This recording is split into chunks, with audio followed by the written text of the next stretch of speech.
Bonjour, donc c'est samedi, nous sommes sur le Hellfest et nous avons l'honneur et le privilège de rencontrer Chloé qui va nous parler de son projet et de ses créations et de tout ce qu'elle fait en tant qu'artiste. Bonjour Chloé. Bonjour. Est-ce que vous pourriez nous parler de votre collaboration avec Strap & Co et ce qui a amené à tout ce que vous faites pour les œuvres caritatives, pour les enfants et pour les écoles également, s'il vous plaît? Là, je viens d'un séjour à Londres où j'ai passé combien de jours? Je sais même plus, j'ai tellement peu dormi. J'ai passé 5 jours à travailler. Donc j'ai fait du live painting dans une salle de projection, petit théâtre, dans un hôtel à Soho à Londres, où les gens pouvaient venir me voir peindre. Et de là, à la fin de ces 3 jours, la peinture étant finie, normalement je prends beaucoup plus de temps à finir une peinture, mais là c'était quelque chose de spécial. On a fait une vente aux enchères où j'ai fait complètement donation de cette peinture, d'un foulard et d'une autre guitare que j'avais peinte auparavant. Et tout a été, pas la guitare encore, la guitare sera mise aux enchères à la fin de l'été. Mais on a vendu aux enchères un de mes foulards et cette peinture. Et ça a permis de lever énormément de fonds pour... là, c'était l'œuvre de charité, c'était Teenage Cancer Trust. Donc c'était un honneur de pouvoir aider à mon échelle une œuvre de charité si importante, je pense. Et donc j'aime bien pouvoir associer ce que je fais au niveau créatif et de pouvoir en même temps donner en plus. J'estime que la façon dont je travaille, comme j'ai beaucoup de... je sais pas si vous le savez, mais j'ai aussi étudié avec un chaman, je suis aussi Reiki, je suis aussi, en fait, j'infuse toutes mes créations avec de l'énergie positive. Après, qu'on comprenne ça ou pas, il y a des gens qui sont très ouverts et qui le reçoivent et qui le ressentent. J'impose pas mes idées ou mon ressenti à tout le monde. Mais j'ai toujours pensé, l'art en général, ça a quelque chose de très thérapeutique. Je veux dire, quand on passe des moments difficiles, on écoute la musique et tout de suite, ça nous remet la pêche, on se sent mieux. Des fois, c'est pareil, c'est visuel.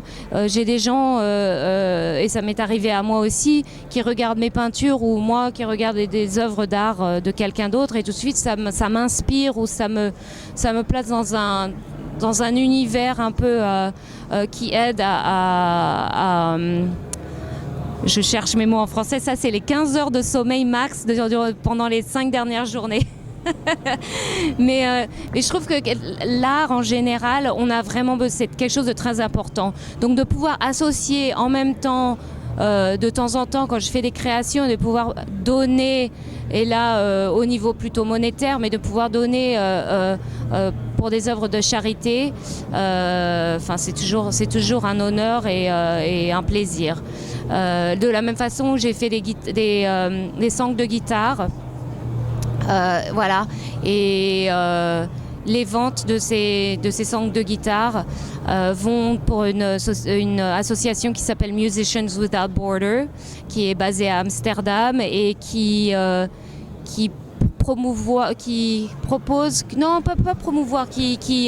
organise en fait de l'éducation musicale et des jams dans des zones de conflit.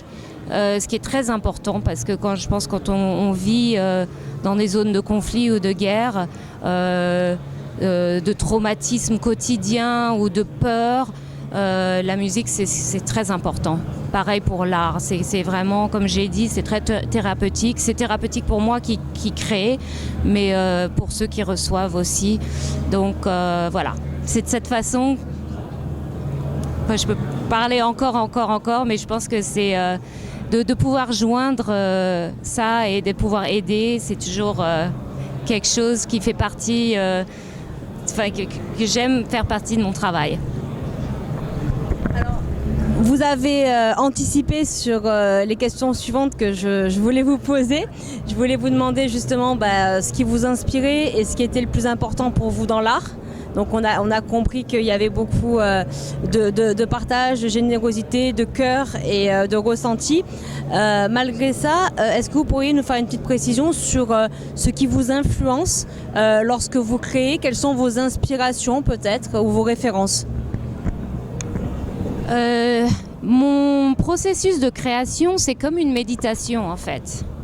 Je peins dans le silence et je suis dans une espèce de zone, comment on dit? Zone, c'est en anglais. Je me mets dans un état de conscience un peu différent. Et donc de là, j'ai des visions qui apparaissent et souvent sous forme de symboles. Et tous ces éléments, je les transmets sur le support sur lequel je peins.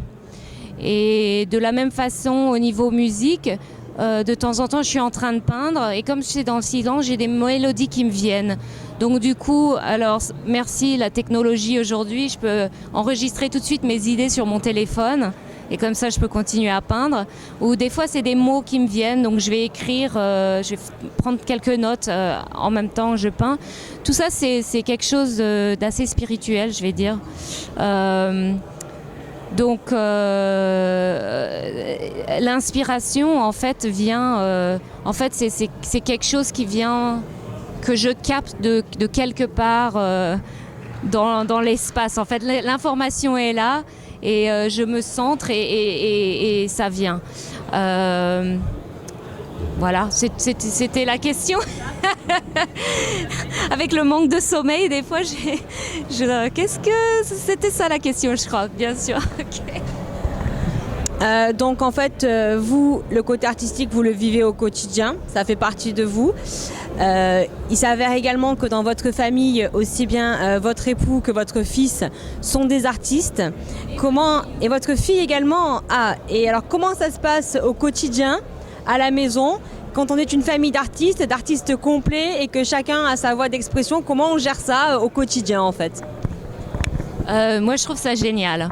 Vraiment, on s'inspire chacun et on se motive chacun et moi j'adore, mes enfants rentrent de l'école et ma fille elle va faire ses dessins et elle écrit des histoires et elle peint. C'est très inspirant et je suis fière et j'entends mon fils écrire sa musique et jouer ou comment on dit, practice. S'entraîner, oui, faire ses gammes et tout ça, vraiment. Et puis bon, mon mari, évidemment. Et j'adore l'énergie qu'il y a à la maison. Je pense que c'est un échange, même si on ne travaille pas sur un projet ensemble. Je pense qu'on s'inspire, on s'entend, et je pense que c'est beaucoup grâce à ça qu'on a une si bonne entente entre nous et on forme presque comme un noyau, même si chacun fait ses trucs, on n'est pas collés les uns aux autres. Mais moi, ça me motive d'entendre mon fils jouer ou si je vais voir ma fille dans sa chambre et elle est en train de peindre, ça me motive encore plus.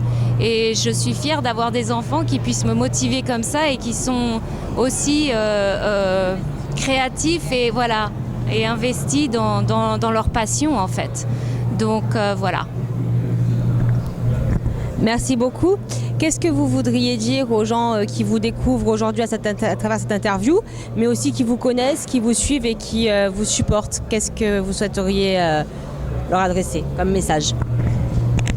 Déjà, pour ceux qui me connaissent et me supportent, je veux vraiment les remercier. Et j'espère, en fait, au maximum, la raison de création, je pense, ou en tout cas pour moi, c'est vraiment de pouvoir pouvoir transmettre un message et de pouvoir toucher les gens. Donc si je peux toucher les gens de quelle façon ce soit, je j'en serais très heureuse. Et puis merci beaucoup aux gens qui me supportent et qui me connaissent déjà. Pour ceux qui me connaissent pas, ouais, bienvenue. Bienvenue, et puis ils peuvent voir un peu ce que je fais sur Instagram. Je suis assez active, qui est Chloé Trujillo. Je ne sais pas si j'ai besoin de l'épeler. S'ils me connaissent pas, peut-être il faut que je l'épelle. Mais ce sera écrit peut-être, voilà. Donc voilà. Et puis j'ai aussi un site internet qui est chloetrujillo.com.